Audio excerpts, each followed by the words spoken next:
पे एक उठता है कि आपको नहीं लगता है कि आजादी के इतने साल बाद भी राजनीतिक दल केवल एक मतदाता को वोट बैंक रिजर्व करने के लिए हम ये कहें कि आप लोग फ्री की आदतें क्यों डाल रहे हैं? ऐसा क्या है कि हम लोग उनको इस योग्य नहीं बना सकते हैं कि अगर मुझे 1 लीटर पानी की आवश्यकता है तो मैं पे करूं?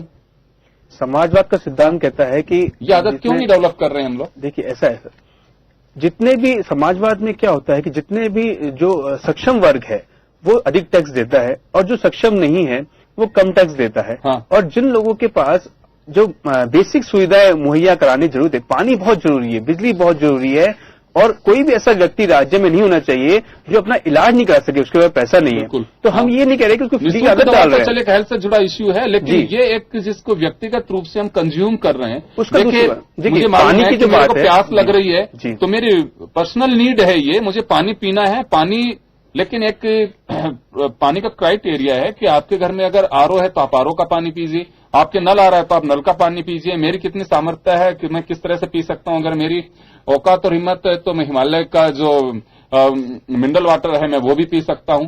तो हम उस व्यक्ति को जिसकी जैसी हैसियत है हम अगर उसको उससे जोड़कर कैसे देख सकते हैं? लेकिन जब 90 के दशक के आसपास है, उससे पहले 80 के दशक की बात करें, हर राजनीतिक दल चुनाव के ठीक पहले या उसके आसपास ये कहते हैं हम आपका कर्ज माफ कर देंगे, किसानों को मुफ्त में बिजली देंगे, आपको पानी देंगे, ये करेंगे वो करेंगे। तो मुफ्त का जो एक आदत डाली, उसके बाद में बहुत सारे राजनीतिक दलों ने कहा कि हम आजादी के इतने साल बाद भी हम ये लालच ही देते रहेंगे, क्यों ना लोगों को हम स्वाभिमान बनाएं और स्वावलंबन उनमें पैदा करें कि हम अगर खाएंगे तो पैसा देंगे। उसमें क्या बात है? उसमें साहब ऐसा है कि जो पानी की बात और बिजली की बात है, उसमें जो पैरामीटर फिक्स किए गए हैं वो इस तरीके से किए गए कि जिनके पास कम सुविधाएं हैं, जिनकी इनकम कम है, उन्हीं को ही फायदा मिले। जैसे पानी की सुविधा ये कि 20,000 लीटर तक आपका पानी मुफ्त है। अगर कोई उसके ऊपर कंज्यूम करता है तो उसका पहले लीटर से उसका जो है पैसा लगेगा। तो लेकिन इस तरह रोजगार के मायने में अगर हम बात करें जी, एक बड़ा एक पासा फेंका है और आप लोग भी वहां पे कंपटीटर हैं, वहां कांग्रेस और बीजेपी के।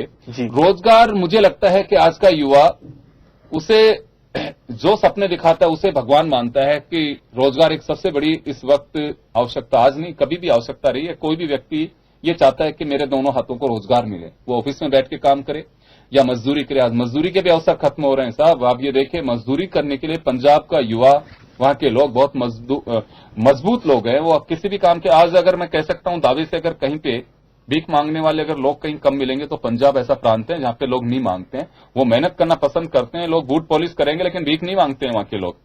किसी सरदार को आप एक मुझे बता दीजिए कि कहीं पे भी वो कहते हैं मेहनत करके कुछ भी हम खा सकते हैं, लेकिन ऐसा नहीं कर सकते।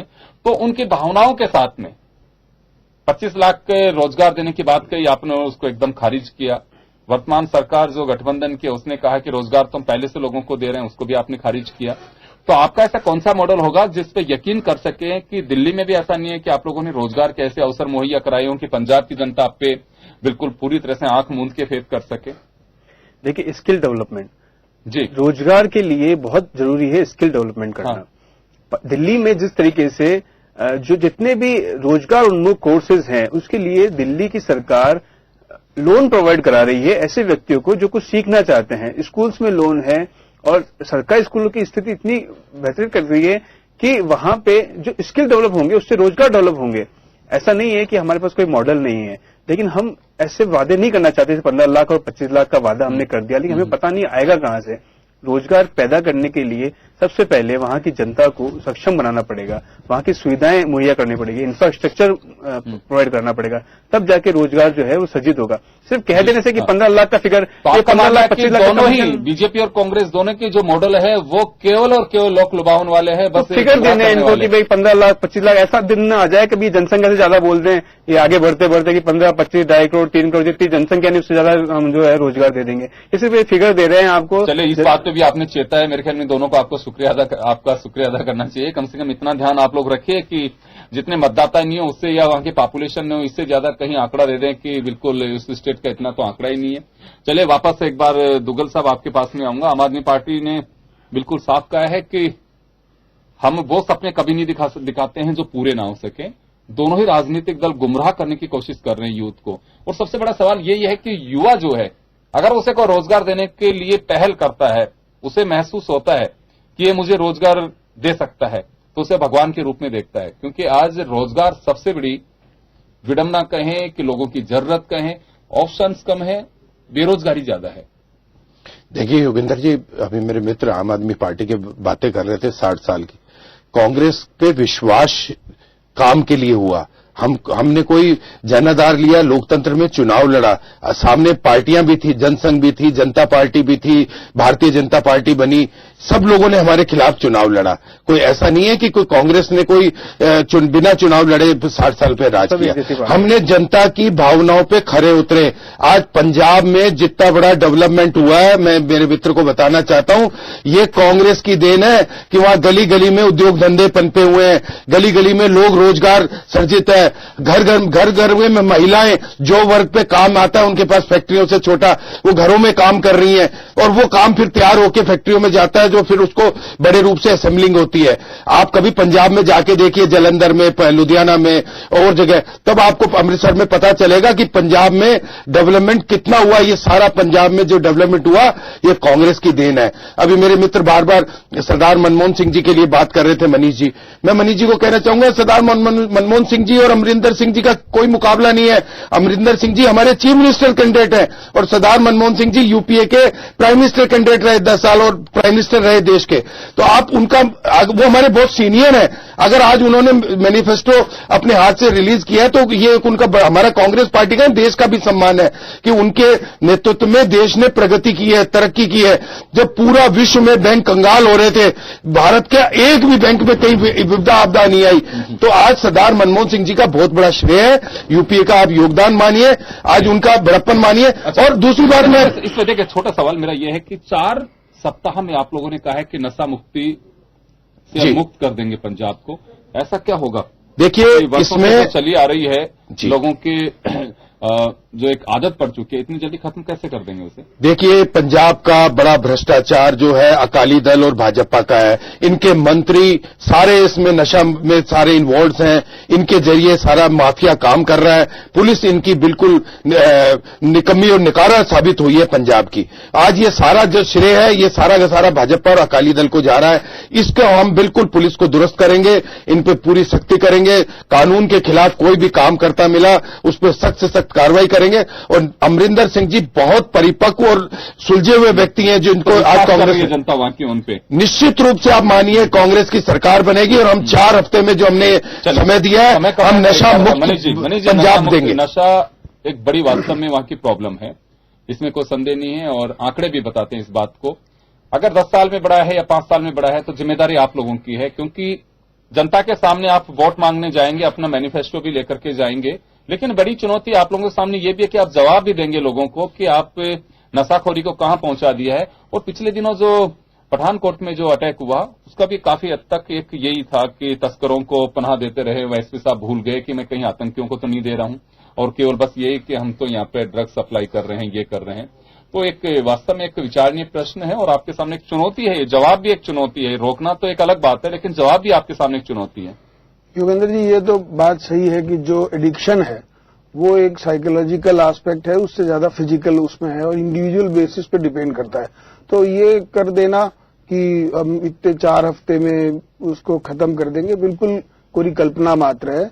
आप देखेंगे कि डोडा पोस्ट के नशे के लिए मुक्ति के लिए राजस्थान में जो शिविर लगाए गए हैं, उसमें जो लोग आ रहे हैं उनकी संख्या बहुत नगण्य है और जो प्रयास किया जा रहा है वो इतना बाहुल्य वाला है, फिर भी उसका परिणाम इतना आशानुकूल नहीं है। तो जब ये कह रहे हैं कि पंजाब को पूरा नशा वाला केंद्र बना दिया है, उसको ये करना हो नहीं सकता। लेकिन हम तो चाहेंगे कि ईश्वर करे कि ये सफल हो जाए, कि नशा मुक्त हो। वो बीजेपी का शासन हो या अकाली दल का शासन हो, उससे भी कोई फर्क नहीं पड़ता है कि। लेकिन कांग्रेस ने जो ये बात करी है वो बेसिर पैर की है, चूंकि उनको वो जो आम आदमी पार्टी ने कहा कि इस बारे में करेंगे, तो उनका मुद्दा ये ले आए। बीजेपी चूंकि युवाओं का भरोसे का केंद्र है, वो रोजगार के बारे में लोग आशान्वित है मोदी जी के बारे में, तो उसके लिए वो मुद्दा लिया है। आप दोनों बातों को देखेंगे, जो मेन टिंगलिंग फैक्टर्स दोनों है, वो एक आम आदमी पार्टी का मुद्दा है मुख्य, और दूसरा मुख्य मुद्दा बीजेपी का है। तो ये एक तरह से अटैक करने का एस्पेक्ट मात्र है,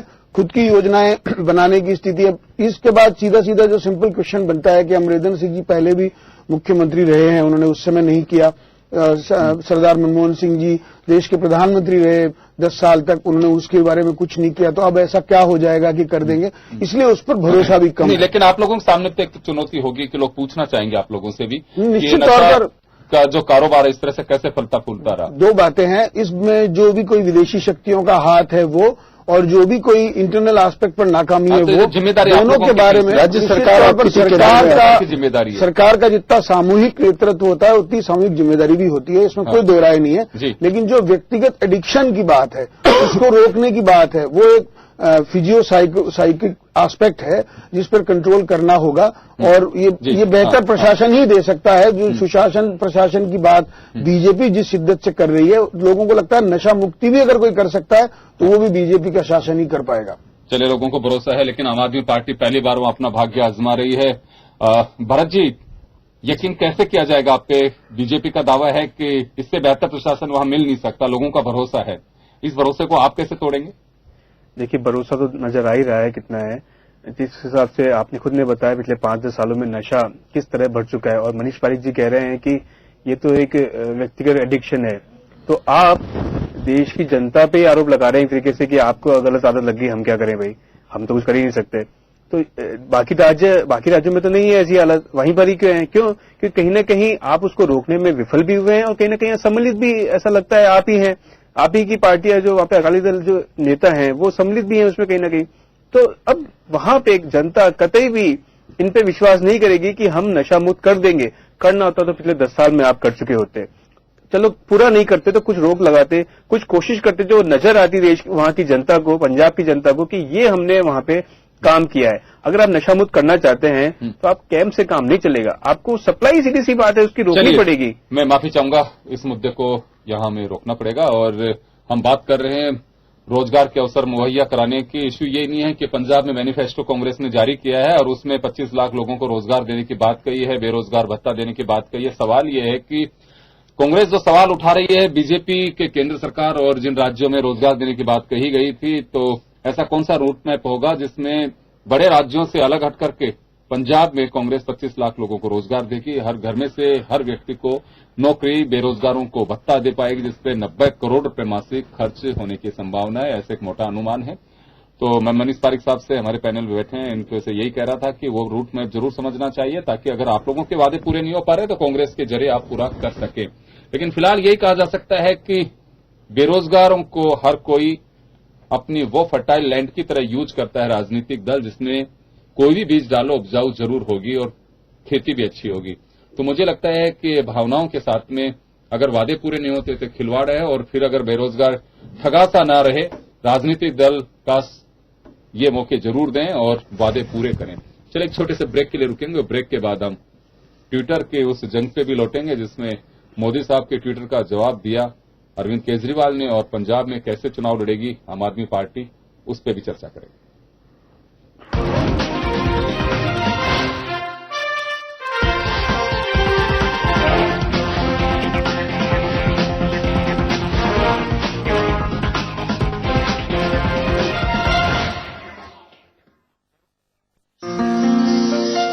4 जनवरी 2017 से स्वच्छ सर्वेक्षण शुरू हो रहा है ऐसे 500 शहरों में जिनकी आबादी 1 लाख से ज्यादा है। शहरों को आंका जाएगा स्वच्छता के आधार पर। 40% नंबर तो घरों के कचरे से ही जुड़े। क्या आप गीला और सूखा कचरा अलग अलग रखते हैं? क्या आपकी म्यूनिसिपैलिटी गीला और सूखा कचरा अलग अलग इकट्ठा करती है? अगर हाँ, तो आपके शहर के 40% नंबर पक्के, और अगर नहीं तो अभी भी समय है, शुरू हो जाइए। याद रखिए, कहीं आपका शहर पिछड़ ना जाए। 4 जनवरी 2017 से सर्वेक्षण का हिस्सा बनिए। कॉल कीजिए टोल फ्री नंबर 1969 पर। स्वच्छ सर्वेक्षण, एक कदम स्वच्छता की ओर।